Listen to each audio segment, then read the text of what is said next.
The answer to question 28 is C.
What is going on, people? Yes, question 28. Jenna, you submitted your test. You only did the first 22 questions. You got to do all 30 of them. What's going on over here? And 28 is C. That's right. What's going on, people? Where's everybody? What's going on out here? What's going on, people? Welcome on in to the live stream. Glad you're here. Glad to see you. All right? I'm kidding with you. I'm just trolling. I'm trolling, as the kids say, alright? I'm messing with you. Those that have submitted their tests have done very, very well, which is awesome. But, yeah, today, people, right? Today, we are going to finish up Monopolies, which is pretty exciting. We're going to be all done with Monopolies today, and I'm not quite sure what we're going to do tomorrow, but we might just start monopolistic competition to get it done, alright? We'll review it when you guys come back, of course, but monopolistic competition is so much like Monopolies. We might just do that tomorrow. Yeah, there's only 22 questions. Only 22. Only 22. Yep. What other announcements? Well, I just mentioned it, but yeah, make sure you guys take your Unit 3 test before Sunday at midnight. All right, do not forget. Do not forget. Do not come at me on Monday. Be like, Mr. Moore, you locked the test, and I have not completed it yet. Right? Make sure you guys get on that. All right. Do it sooner rather than later, the Unit 3 test. And it seems like it's pretty easy. Vetoed. Other announcements. Did I post the 4.1 key yet? I gotta check, but we'll do that in Google Meet anyway. But check 4.1 today. 4.2 is due tonight. And then we'll work on 4.3 today, which is a lot of Monopoly FRQs. Today's like a review. Today I'm going to give you guys FRQs where you don't have to draw any graphs, or FRQs that I found that they gave you the graph, so it's easy to do on Google Docs. But we're going to review all the Monopoly concepts on that assignment. on problem set 4.3. All right? All right, people. Your attendance in the chat is this, right? If you had to live in a different state, what would it be and why? We've done different country. What about a different state in the U.S.? Right? Where would you want to live and why? Should be interesting here.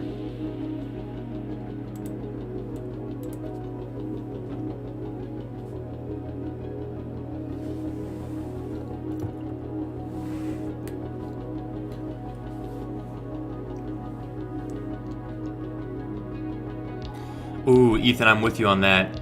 Ethan says either California or Arizona because I got family there and the desert vibes are immaculate. I've been to New Mexico before. Haven't been to Arizona, but I think I would love to live in Arizona because I do like desert. I don't know why. If you've never been in the desert, you gotta try it because it's, I don't know, I like it a lot. I like the dry heat. It's cool. I like desert landscape. It's pretty cool. You don't have to mow your lawn either. That's kind of sweet. Mayor says California, beaches, and could go farther north to ski. Yeah, California's awesome. Tyler says California is super nice if you don't live in the burning parts. True. I'm not sure which state, but somewhere with milder seasons. Colorado's pretty nice for that, milder seasons. Talon says North Carolina, I don't really know why. I just like the vibes there, and I have some family there. Very cool, very cool. Very cool. Are you saying that because Sydney said that? Aren't you friends with Sydney, Talon? I think you are. I think you are friends with Sydney, and Sydney said that today. But Cam says California because I love it there. Me too. Jacob says California, they have everything. Very sweet. Arizona because it's warm. Man, you guys are stealing all my states. Red Boston says South Carolina, nice weather and beaches plus great restaurants and job opportunities. Interesting. California super nice for California. I love the beaches. Florida because it's so warm and I love the beaches. Colorado because I like the mountains. Me too. Surrounded by mountains is so cool. But I'd really be cool with most states in the Northwest. I have so many states I want to live in, like Florida because of the beaches, Montana if I decide to be a cowboy, or Arizona because of the desert ranger vibe. Okay, Caleb. I like it. Montana's actually really, really pretty. There's not a lot in Montana, but just beautiful scenery. Texas because I have family there and I like the weather. Oregon disc golf and they just decriminalized all drugs. So heck yeah, no, Chase, stop it, stop it, stop it. Mods, can you take care? Can someone take care of Chase? Mods, I think it deserves a timeout. Maybe. No, it's on you. Hey, one of the mods has to do it. That's why you guys get paid the big bucks. Oh, someone did it. Sorry, Chase, but you know. I don't know somewhere that's not really hot because I love snow. I do love snow too. I'm ready for winter. I tell you what, I'm so ready for winter. Pennsylvania, it's pretty cool there. Hawaii because I love it there. I've driven through Pennsylvania. Pennsylvania's pretty interesting. Hawaii, I would love to live in Hawaii, but Hawaii is so expensive, But for the most part, wages are a little bit higher there, so you cannot gatekeep entire. There you guys go with the gatekeeping again. Mr. Moore is going to go from gatekeeping fentanyl whole states. That's right. The sunset, sunrises there. Oh, in Hawaii. Oh, yeah. Just like Hawaiian culture, too. Me and Sid are moving there together. That's what I was thinking. Yeah, she said the same thing. Tennessee is actually really nice if you are in pretty parts, but I don't know if I like the people there. I'm with you on that, Nina. I'm probably with you on that. Same thing with Texas. All right, so I would want to live in Colorado, California, Arizona, Northeast U.S., and Northwest U.S. Any of those, I have now gatekeeped. You guys cannot go there either. I would pretty much want to live anywhere other than like the South. Anywhere other than the South, for the most part. Yeah. I'm going to go to Nevada, help them finish counting the ballots. It's kind of funny in Nevada though, like they're kind of chilling. They're like, hey, we have until like the 10th, like we're fine, like we're relaxing. We're not staying up all night. We're working 9 to 5. We're going home. Yeah, I don't mind that lifestyle. It's fine. That's fine. Anyway, all right, people. Nice. Whoa, you timed me off for 300 seconds. That's pretty good. I thought it was only like 10 minutes. Wait, two mods timed out Christian, or not Christian, Chase. Arizona mid. What's that mean, in my opinion? Yeah, I like Arizona. What's cat? What's going on? All right, people. Let's do it. Let's do it. How is the election going right now? Let's see.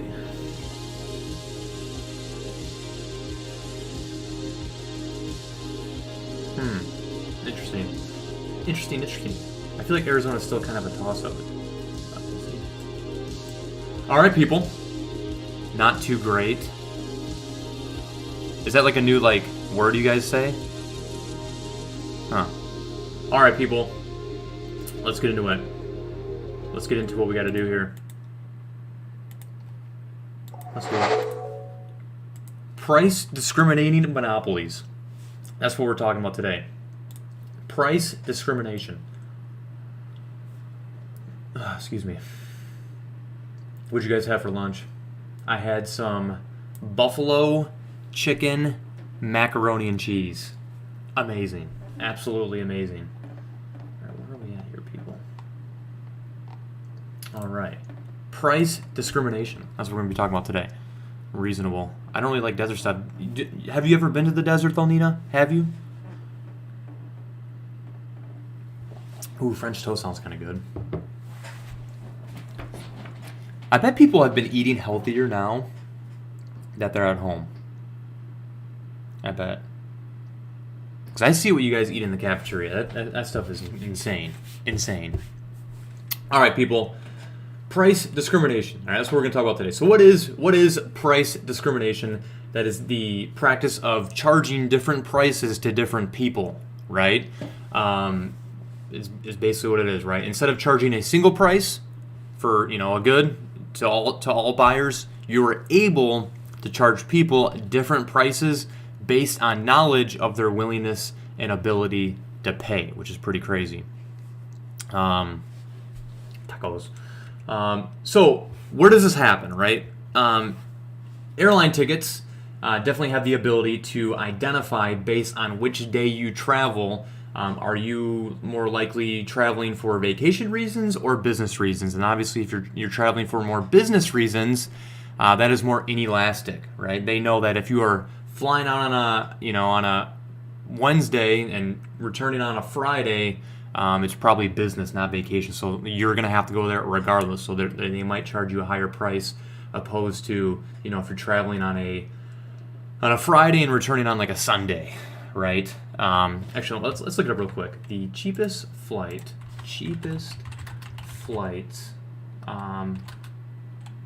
day of the week.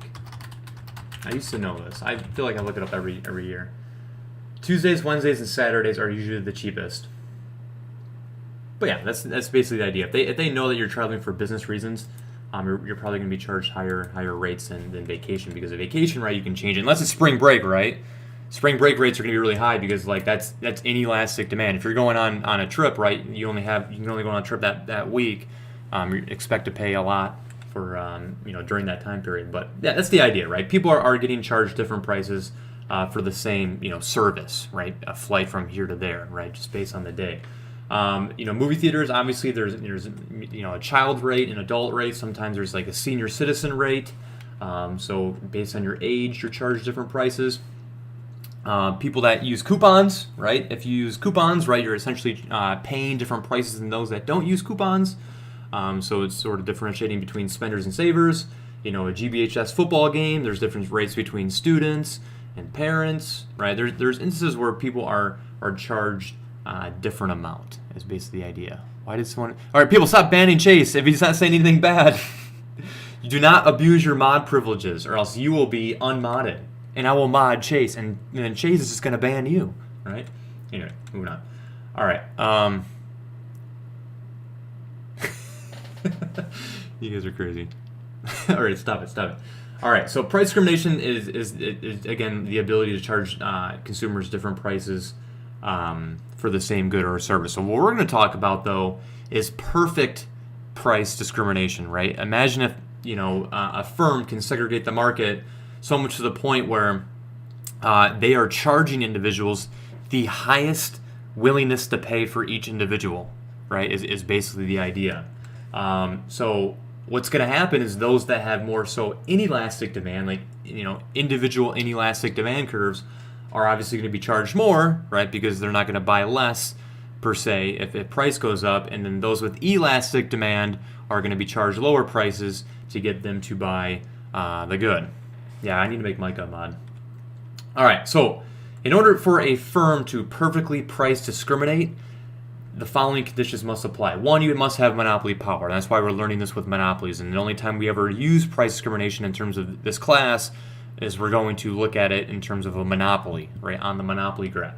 And the reason you have to have monopoly power is, there can't be any other firm that can undercut you, right? If you identify someone's willingness to pay the highest willingness to pay is $11, and you charge someone $11, they can't be able to go substitute that out and buy the same good at a lower price somewhere else, right? Or else you're not going to be able to perfectly price discriminate. So you must have monopoly power.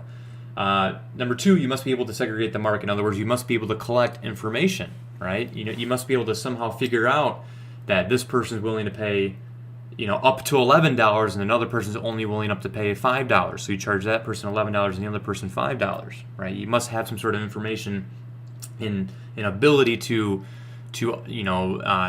understand someone's elasticity, right? So a lot of people talk about do online businesses have the ability to price discriminate? And a lot of people say yeah, they do, and a lot of people say no, right? But based on algorithms, a lot of people say the more you visit a site, right? The more the price goes down, right? Because you're not buying it, and the more you buy it, the price changes, right? They just have to have some sort of ability to collect information to identify your willingness and ability to pay. And then number three kind of goes to number one. Consumers must not be able to resell the product, right? So maybe someone has a lower willingness to pay a $5, and then they buy it for $5 and sell it for $11 because they're able to find someone that has a higher willingness to pay. Again, it's kind of like number one, right? You can't have people undercutting and charging different prices than your own prices, all right? So price discrimination. Again, this is kind of like perfect competition, right? Does it, in real life, is there an example of perfect price discrimination? I would argue probably not. I mean, I'm sure there's something, but nothing I can think of where everyone's willingness and ability to pay is exactly maximized, right? Like if we're all to go to the movie theater, everyone's paying different prices, and they know what is the peak of someone's demand curve, what is the highest someone's willing to pay. Extremely difficult, right, in real life, but we're just gonna look at the concept and analyze it from there. All right, so let's look at price discrimination, right? Will the graph look different, right? Will the graph look different? And the answer is yes, right? Remember when we looked at this, right? And we noticed that monopolies, is it legal? Is it illegal at all? I think it depends on the severity of the price discrimination, right? Like an online website, I'm sure could get in big trouble by price discriminating, charging different prices to different individuals and so forth. But obviously it's legal, right? In terms of senior citizen discounts and student versus adult, right, in some businesses. But it depends, right? Now obviously it's illegal, right, if someone's price discriminating based on race or something like that. That would be absolutely insane. But generally, right, firms are price discriminate based on senior citizens, right, and child versus adults and things like that, because I think socially it's acceptable. It's acceptable that senior citizens pay less, right, because generally they live on a fixed income. Generally, children don't pay the full amount because they don't eat the same amount, or they don't have the same experience as an adult would. But I don't know. I'm sure there's some website out there that's has the ability to price discriminate at an extreme level, but we have to look into it. I'll mess around on Google Meet and see research that, but yeah, it's crazy. All right, but anyway, so we looked at monopolies, right? The biggest thing that made a monopoly graph different than perfect competition in terms of the industry is that MR is not equal to demand, right? MR is less than demand. But if a firm can perfectly price discriminate, we're going to learn very quickly here that MR is going to be equal to demand. And here's why, right? Remember, when we decrease the price to incentivize more people to buy it, MR became less than demand. But in this case, right, if we're able to decrease the price to get more people to buy it, but not decrease the price for everybody, that will enable MR to be equal to the price, right? So here, right, so we lower the price from 11 to 10, it pops up on someone's demand curve. Someone's willing to pay $10 for this good. So our total revenue would be 10, and our change in total revenue, our additional revenue received from that good would also be $10, right? So we want to get more people to buy it. We lower the price. So we lower the price to $9, right? And now 2 units are sold. But the thing is here, right? We're still able to charge that person $10, right? The person paying $10 doesn't know other people are paying $9, right? So we're able to get them to buy that good, right?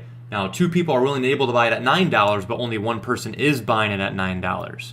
Or sorry, 1 unit's being sold at $9. The person that's willing to buy that 1 unit at $9 actually is paying $10. If that makes sense, right? So our total revenue is 19. We're going to sell one at 10, and we're going to sell another one at $9. So our total revenue is going to be $19, not 18, right? So our change in total revenue is going to be 9. 9 is equal to the price, the willingness ability to buy this many quantity at this price, right? So, we lower the price more to get another person to buy it, right? And we lower it to $8, and someone's willing to buy it at $8. So we're going to add $8 to $19 because we're still going to charge 10 and we're still going to charge 9 for these other individuals. And again, it says 3 people are willing and able to buy it. Not people. 3 units are going to be willing and able to be purchased, but we're going to sell those at higher prices, right? At 10 and 9. So again, I hope you guys see the point. When we decrease the price to get more people's willingness and ability to buy it, we don't have to change prices for everybody. That's the difference between a price discriminating monopoly and a single price monopoly. The monopoly that we've learned about up to this point is going to be called a single price monopoly, or maybe a regular monopoly, but usually it's going to be called a single price monopoly on your FRQs and things of that nature, right? On your AP Classroom MCs and AP tests, right? They refer to that monopoly as a single price monopoly because only one price is being charged. A price discriminating monopoly, in this case it's a perfect price discriminating monopoly, obviously MR is not going to be less than demand, it's going to be equal to demand. So what does that look like, right? So here's a single price monopoly or a regular monopoly, right? MR is less than demand, we got the monopoly gang sign, right? We're going to produce for MR equals MC, we're going to go up to our demand curve to find our price, right? The difference between total revenue and total cost would be our profit. The difference between a price discriminating monopoly and a single price monopoly is this. Hold on, wait for it. That is it, right?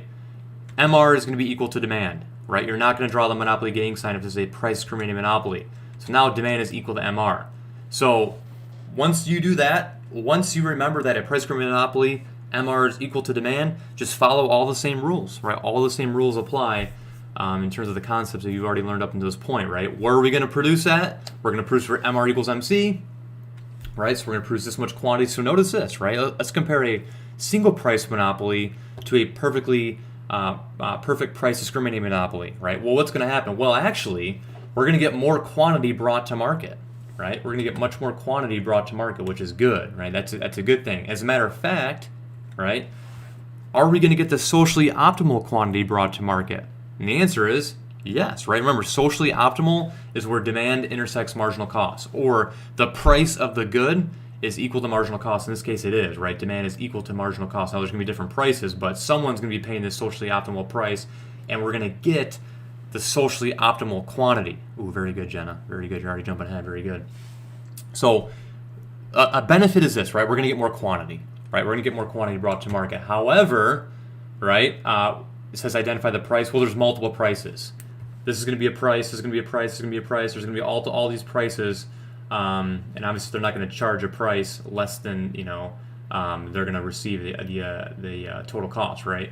So these are all going to be the prices here, and then this would be profit, right? Because think about it, like you're selling this price on this quantity, this price, this quantity, this price, and this quantity. So imagine this, right? This whole thing is total revenue. This whole trapezoid is total revenue, okay? Because you're selling, this much quantity, this price, this much quantity, this price, the whole thing. This whole thing is going to be total revenue. This would still be your total cost. So the difference is this would be your profit. So quantity goes up, that's good, right? Monopolies will make more profit, so that's good for monopolies and not really good for you. And how do they get more profit? Well, they completely, as Jenna already pointed out, they completely eliminate consumer surplus. Remember, consumer surplus is your willingness and ability to buy minus what you actually buy, right? What you actually pay for it, right? And what the highest your willingness and ability to buy is, they're going to know that, and they're going to charge you that exact price. So consumer surplus is completely wiped out. Remember, when we compare a monopoly to perfect competition, consumer surplus does decline, it does decrease, but there still is some consumer surplus. Remember that? It would be, so here's our quantity. It'd be like right here, this triangle right here, right? There is some consumer surplus, but here, there is no consumer surplus, is the idea, all right? And then what happens to deadweight loss? In this case, deadweight loss is eliminated, right? You know, this is a socially optimal quantity. So we're going to actually get the same amount of quantity that we otherwise would have received if this was perfect competition. All right, so like some good things, some bad things, right? Obviously, it's pretty bad for consumers. You're going to have, you know, absolutely no consumer surplus. Monopolies are going to make more profit, but we're going to get more quantity, and obviously there's going to be no deadweight loss. So the market is efficient, but, you know, at the total expense of consumers. So price discrimination results in several prices, more profit, no consumer surplus, and a higher socially optimal quantity. Okay? And that's pretty much it. That's pretty much it, people. Now, obviously, like I can't really have you do this, but in class, right, we would stop and be like, all right, can you draw a monopoly making a profit, right? Can you draw a monopoly making a profit at long run, right? And it, you know, that doesn't mean anything, right? Wait, if it's a monopoly, long run equilibrium doesn't mean anything, right? As long as they still have high barriers of entry. So you just draw a monopoly making a profit. Can you draw a monopoly making a loss, right? Would you be able to do that? Let's make sure ATC is way north of everything else. And then could you draw a price discriminating monopoly, you know, and show different things like, you know, consumer surplus, well, there'd be no consumer surplus, profit or revenue or et cetera, okay? All right, so people, today you're going to do, I think, 3 FRQs. Can we still wait so we can try to draw it and check it ourselves? Well, I'll go to Google Meet because some of you guys aren't going to do it, but what we could do, Jenna, is you and others, right, if you guys want to do this, draw it, and then, like, you can show up to your screen and I'll be able to check it for you, okay? But yeah, all right, I'll get to everything else in Google Meet. It'll be too easy. All right, people, I'll see you guys here in a bit. You can take your break if you need it, because that was a pretty short lesson.